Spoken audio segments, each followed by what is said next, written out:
राधा स्वामी जी, साध संगत जी, क्या आपके मन में भी कभी ये डर आता है कि अगर कल कुछ बुरा हो गया तो मेरे परिवार का क्या होगा? क्या आपको भी कभी लगता है कि इस भागती हुई दुनिया में आप बिल्कुल अकेले हैं? आज की ये साखी एक ऐसे व्यक्ति की है जिसने मौत को बहुत करीब से देखा। वह एक बस ड्राइवर था जिसके हाथों में रोज सैकड़ों लोगों की जिंदगी होती, लेकिन उसके अपने दिल में डर भरा हुआ था। ये कहानी है अर्जुन रावत की। पहाड़ों की ऊंची नीची सड़कों पर बस चलते चलते कैसे एक साधारण ड्राइवर धीरे धीरे रूहानी राह पर आगे बढ़ा। ये सफर सच में दिल को छू लेने वाला है। आज आप जानेंगे कि जब इंसान का भरोसा टूटने लगता है तब सतगुरु किस तरह अदृश्य सहारा बनकर उसे संभाल लेता है। ये साखी सिर्फ अर्जुन की नहीं है, यह हम सभी की कहानी है। इस साखी में आपको उन सवालों के जवाब मिलेंगे जो हम अक्सर बंद आंखों से उस मालिक से पूछते हैं। विश्वास रखिए, जब आप इसे अंत तक सुनेंगे तो सोचने का तरीका बदल जाएगा। आपके भीतर एक नई शांति का अनुभव होगा। तो आइए प्रेम और श्रद्धा के साथ सुनते हैं भरोसे की जीत, अर्जुन रावत की रूहानी यात्रा। साखी को पूरा सुनिएगा क्योंकि इसके हर शब्द में जीवन की उलझनों को सुलझाने की ताकत रखता है। उत्तराखंड की ऊंची पहाड़ियों के बीच बसा सूरजनगर नाम का एक छोटा सा गांव था। जब सुबह की पहली किरण पड़ती तो चारों ओर फैली धुंध ऐसी दृश्य बन जाती मानो बादल धरती को गले लगा रहे हों। इस ठंडी और धुंध भरी सुबह में अर्जुन रावत अपने पुरानी बस का स्टीयरिंग पकड़े निकलता था। वह बस तो चला रहा था लेकिन उसके भीतर डर और चिंता का तूफान चलता रहता था। वह पैसे से ड्राइवर था पर सच में वह अपनी ही चिंताओं का कैदी बन चुका था। अर्जुन के मन में हर समय एक चिंता चुभती रहती। उसे डर था कि यदि उसे कुछ हो गया तो उसकी बूढ़ी माँ, छोटी बहन मीरा और दादाजी का सहारा कौन बनेगा। यह सोच उसे भीतर से कमजोर कर रही थी। एक शाम सूरज ढल चुका था और घर के आंगन में दीपक जल रहा था। दादा गोविंद सिंह ने अर्जुन के कंधे पर हाथ रखकर शांत स्वर में कहा, बेटा, कल की चिंता का बोझ अपने सिर से उतार दे। जिसने तुझे जीवन दिया है वही तेरी रक्षा भी करेगा। अर्जुन ने मुस्कुराने की कोशिश की। उसके मन का डर पूरी तरह दूर नहीं हुआ। कुछ दिनों बाद गांव में रूहानी सत्संग हुआ। माँ के कहने पर अर्जुन भी वहां पहुंचा। वहां का वातावरण बहुत शांत था। जब मंच से सेवादार ने वचन पढ़े तो वे सीधे अर्जुन के हृदय को छू गए। कहा गया कि सतगुरु केवल बाहरी खतरों से ही रक्षा नहीं करता बल्कि मन के डर को भी समाप्त कर देता है। जो व्यक्ति भीतर से निर्भय होता है उसे संसार का कोई भय डरा नहीं सकता। ये शब्द अर्जुन के मन में गूंजते रहे। अगले सप्ताह एक मोड़ पर उसकी बस का संतुलन बिगड़ गया। यात्रियों में चीख पुकार मच गई। अर्जुन के हाथ कांपने लगे पर उसी समय उसे सत्संग के शब्द याद आए, डरो मत, भरोसा रखो। उसने सांस जुटाया और बस को संभाल लिया। बड़ा हादसा टल गया। उसे लगा जैसे किसी अदृश्य शक्ति ने सहायता की हो। पर परीक्षा यहीं समाप्त नहीं हुई। घर में बहन मीरा गंभीर रूप से बीमार पड़ी थी। डॉक्टर ने इलाज के लिए बहुत खर्चा बताया। अर्जुन निराश हो गया। एक ठंडी रात वे मंदिर की सीढ़ियों पर बैठकर रो पड़ा। उसने प्रार्थना की, है प्रभु, अब सब आपके हाथ में है। मेरी शक्ति समाप्त हो गई है। अगले ही दिन उसका पुराना मित्र नवीन घर आया। उसने मीरा के इलाज का पूरा खर्चा उठाने की जिम्मेदारी ले ली। अर्जुन समझ गया कि ईश्वर सहायता किसी न किसी माध्यम से भेज देता है। कुछ समय बाद अर्जुन के सामने शहर में बड़ी नौकरी का अवसर मिला। परिवार से दूर जाना पड़ता, वह फिर असमंजस में पड़ गया। उसने प्रार्थना की, हे प्रभु, जो मेरे लिए उचित हो वही मार्ग दिखाइए। अगले दिन बस के मालिक हकीम अली ने उसे अपनी नई बस में साझेदारी का प्रस्ताव दिया। अब उसे शहर जाने की आवश्यकता नहीं थी। धीरे धीरे घर की स्थिति सुधरने लगी। एक दिन अर्जुन ने दादी जी से पूछा, क्या सतगुरु आने वाली विपत्ति को जानता है? दादी जी ने उत्तर दिया, कर्मों के फल तो सभी को मिलते हैं, पर गुरु की कृपा से मन का भय समाप्त हो जाता है। जब भय समाप्त हो जाए तब बड़ी से बड़ी कठिनाइयां भी छोटी लगने लगती हैं।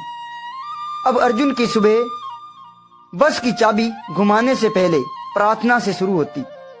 वे कहता, दाता जो भी होगा आपकी इच्छा से होगा और वही मेरे लिए उत्तम है।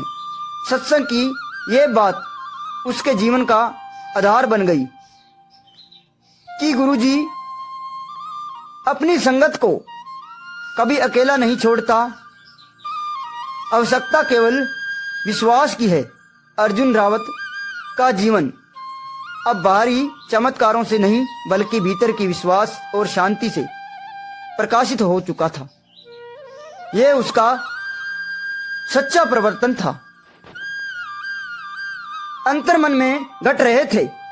सूरजपुर की ऊंची चोटियों पर जब शाम का धुंधला का छाता तो अर्जुन अक्सर एकांत में बैठकर उन पलों को याद करता जब उनकी रूह कांप जाती थी। जंगल के उस शमशान रास्ते पर जब बस का इंजन अचानक खामोश हो गया तो यात्रियों के चेहरे पर पसरा सन्नाटा किस तरह अनहोनी की दस्तक दे रहा था।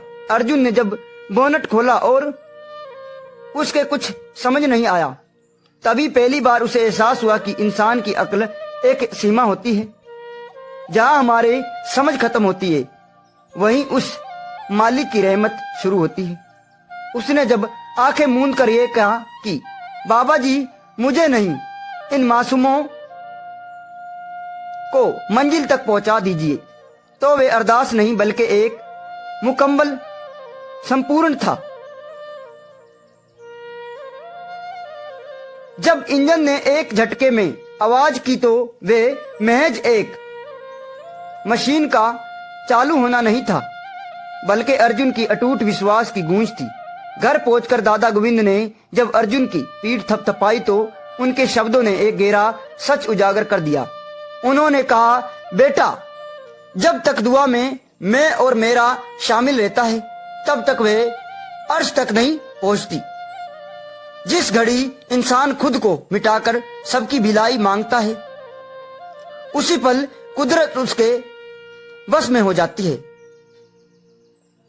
नदी की उफान वाली घटना ने अर्जुन को एक और सबक सिखाया। सपने में मिली वे चेतावनी और फिर लोगों की जान बचाना और रातों रात गांव के नजरों में एक मसीहा बन गया। लेकिन यह अर्जुन की सबसे बड़ी जीत यही थी कि उसने लोगों की वाहवाही को अपने सिर पर नहीं चढ़ने दिया। जब लोग उसके पैर छूने लगे तो वे अंदर से कांप उठा, क्योंकि वे जानता था कि जो रोशनी उसके भीतर से झांक रही है वे उसके अपनी नहीं बल्कि उस सतगुरु की अमानत है। उसने तड़प कर अरदास की, हे मालिक, मुझे बस अपने एक ऐदान सा जरिया बनाए रखना। मुझे कभी ये गुमान न हो जाए कि यह सब मैंने किया है। वक्त बदला और लोग अपने फायदाओं के लिए अर्जुन के द्वार पर आने लगे। कोई उम्मीद लेकर आता तो कोई अपनी बदहाली का रोना रोता। अर्जुन ने सबको बस एक ही मंत्र दिया, नाम की ओट लो और सब्र का दामन थामे रखो। जब कुछ लोगों की मुरादें पूरी नहीं हुई और उन्होंने अर्जुन को बुरा भला कहना शुरू किया तब उसे इंसान की फितरत का पता चला। दादाजी ने उसे फिर संभाला और समझाया, बेटा गुरु तो केवल दीवार दिखाता है, उसे चौखट के अंदर कदम तो खुद जीव को ही बढ़ाना पड़ता है। जो केवल मतबल के लिए नाम जपता है वह उस प्यास की तरह है जो कुएं के पास तो खड़ा है पर पानी निकालने की मेहनत नहीं करना चाहता। रघुवीर जैसे अहंकारी इंसान का बदलना इस बात का परिणाम था कि सतगुरु पहले इंसान की रूह को साफ करता है। परिस्थितियां तो अपने आप सुधरने लगती हैं।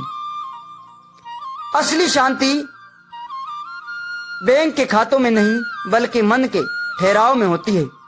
जब दादा गोविंद सिंह ने अपनी देह त्यागी तो घर में ममता तो थी पर अर्जुन के दिल में एक अजीब सी शांति थी। उसे पता था कि शरीर मिट्टी का है पर जो शिक्षा और जो नूर दादाजी ने उसके भीतर बोया था वे कभी खत्म नहीं हो सकता। सपने में जब दादाजी मुस्कुराते हुए दिखाई दिया तो अर्जुन को अपनी जिंदगी का मकसद मिल गया। अब अर्जुन वही बस चलाता था, उन्हीं उबड़ खाबड़ रास्तों पर मुसाफिरों को मंजिल तक पहुंचाता था। पर अब उसके चेहरे पर कोई शंका नहीं होती। वे जान चुका था कि सतगुरु का हाथ पकड़ने का मतलब ये नहीं कि रास्ते में पत्थर नहीं आएगा, बल्कि इसके मतलब यह है कि उन पत्थरों से टकराकर अब उसे चोट नहीं लगी। आज भी जब सूरज नगर के सत्संग में ये वचन गूंजते हैं, कभी अपने संगत को तना नहीं छोड़ता। अर्जुन की रूह सजदा में झुक जाती है। उसे समझ आ गया कि असली सुरक्षा किसी किले में बंद होना में नहीं बल्कि हर हाल में उस मालिक की रजा को मीठा करके मानने में है। अर्जुन की यह साखी अब आपने उस पूर्ण स्वरूप में पहुंच गई है जहां भक्त और भगवान के बीच का पर्दा पूरी तरह हट जाता है। सूरजपुर की ठंडी रातों में जब बर्फ की चद्दर पहाड़ियों को ढक लेती तब अर्जुन का जीवन की सबसे बड़ी कठिन परीक्षा काली मोड़ पर इसका इंतजार कर रही थी। उस अंधेरी रात में जब सामने से आता ट्रक की रोशनी ने उसकी आंखों को चौंधिया दिया तो वे केवल एक बस ड्राइवर नहीं था बल्कि 3 जिंदगियों का रखवाला था। उस एक पल में जहां मौत और जिंदगी के बीच केवल एक सूत का फासला था, अर्जुन के भीतर की घबराहट शांत हो गई। उसने जब बस को उस सकरी सड़क पर संभाला तो वह उसकी बरसों की ड्राइवरी की हुनर बल्कि वे उसे भरोसे की जीत थी जिसे उसने अपने खून पसीने से साचा था। यात्रियों की आंखों में छलकते आंसू और सुरक्षित सांसें इस बात की गवाही दे रही थी कि जब इंसान का इरादा नेक होता है तो कुदरत खुद उसके हाथ बनकर स्टीयरिंग थाम लेता है। लेकिन असली रूहानी सफर तो दुर्घटना के बाद शुरू हुआ जब शरीर बीमारी से टूटा और बिस्तर पर पड़ा अर्जुन अपनी बेबसी पर रोने लगा। तब उसे समझ आया कि अहंकार केवल ऊंचाइयों पर नहीं आता, वे तो सूक्ष्म रूप में मन के किसी भी कोने में दुबक कर बैठ सकता है।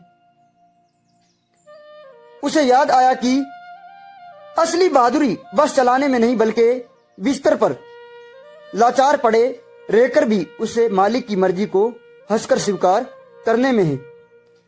अद्भुत नजारा तो तब हुआ जब वही लोग जिनकी अर्जुन ने कभी निस्वार्थ सेवा की थी एक एक करके उसके सिराने आ खड़े हुए। कोई दवा लाया तो कोई दुआ। उस दिन अर्जुन को अपनी माँ की बात में वही सत्य दिखाई दिया कि हम कभी अकेले होते ही नहीं। जिसे हम अपनी ताकत समझते हैं वह तो असल में हमारे चारों ओर फैला प्रेम का एक छोटा सा हिस्सा है। बीमारी के बाद जब अर्जुन दोबारा सत्संग की भीड़ में सबके पीछे जाकर बैठा तो उसने वे अनमोल मोती पा लिया जिसकी तलाश हर रूह को होती है। उसने जान लिया कि सतगुरु सबसे बड़ा चमत्कार यह नहीं कि उन्होंने बस को खाई में गिरने से बचाया है, बीमारी दूर की, बल्कि सबसे बड़ा चमत्कार यह है कि उन्होंने अर्जुन की बेचैन मन को मुक्ति के समुद्र में बदल दिया। अब अर्जुन के पास युवाओं की टोली बैठी थी। वे उन्हें कोई किताबी ज्ञान नहीं देते, वे बस अपने जीवन की कड़वी मिठी यादों से एक ही सबक सिखाते हैं। डर को अपने भीतर जगह मत दो, क्योंकि